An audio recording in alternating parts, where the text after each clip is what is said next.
एक अद्भुत असा सोहळा पाहण्यात आला. श्री महादेव शोभायात्रा. बऱ्याच देवांची शोभायात्रा बघितली होती, पण श्री महादेव शोभायात्रा पहिल्यांदाच बघण्यात आली. जी गोष्ट आपल्या नशिबात असते ना, ती आपल्याला नक्कीच मिळते. अगदी ध्यानीमनी नसताना देखील. त्याचंच उदाहरण म्हणजे ही महादेव शोभायात्रा. अगदी 5 मिनिटात गोष्टी जुळून आल्या आणि ही यात्रा एकदम जवळ आल्यानंतर मेन पॉईंटला आल्यावर मला हा सोहळा बघण्यात माझ्या नशिबात होतं आणि ते मला मिळालं.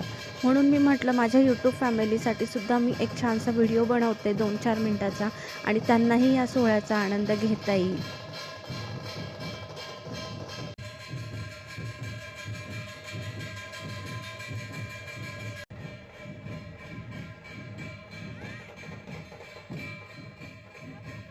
रथ अगदी मंदिरासमोर आल्यानंतर श्री महादेवांची आणि नंदीची छान अशी पूजा करण्यात आली.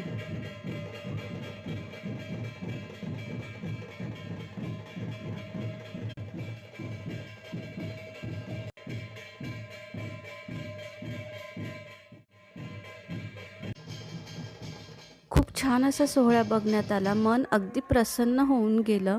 या मंदिराविषयी बोलायचं म्हटलं तर हे मंदिर ताथोडे चौकापासून अगदी 2 किलोमीटर अंतरावर आहे. बऱ्यापैकी मोठं हे मंदिर आहे. छान आजूबाजूचा परिसरही बऱ्यापैकी चांगला आहे. काळ्या दगडामध्ये हे मंदिर बांधलेलं आहे. खूप सुंदर असा सोहळा बघण्यात आला. मन अगदी प्रसन्न होऊन गेलं होतं. या मंदिराविषयी बोलायचं अजून म्हटलं तर लांबून या मंदिराचा कळस आम्हाला दिसतो. जेव्हाही या मंदिराचा कळस मी बघायची तेव्हा माझ्या मनात नेहमी एक इच्छा यायची की हे मंदिर महादेवांचं झालं तर बरं होईल. आणि हे मंदिर खरंच महादेवांचंच निघालं. फार छान वाटलं की ही इच्छा आमची पूर्ण झाली ती. म्हणजे माझीच नाही तर बऱ्याच जणांची ही इच्छा होती ती पूर्ण झाली. म्हणून खरंच ज्यांनी हे मंदिर बांधलं त्यांचे अगदी मनापासून धन्यवाद. 5 दिवस हा सोहळा सुरू होता आणि त्यांनी सर्वांसाठी महाप्रसादाची सोयसुद्धा केली होती.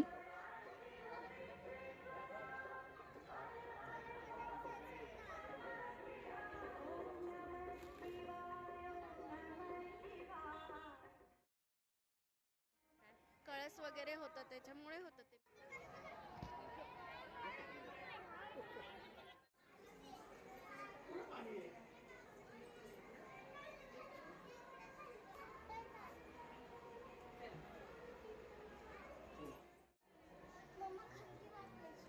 हो हो.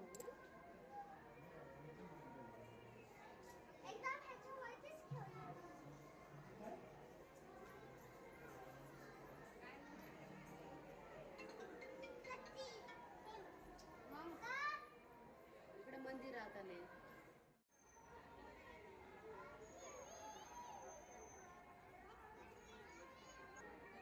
समोर विविध पूजा मांडलेल्या तुम्हाला दिसतील. खूप सुंदर असं त्यांनी ह्या पूजा मांडलेल्या आहेत. त्याचबरोबर होमसुद्धा तुम्हाला दिसत असेल.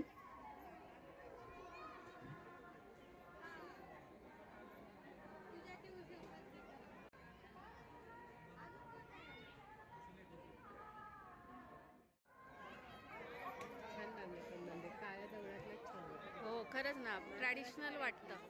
ट्रॅडिशनल वाटतं.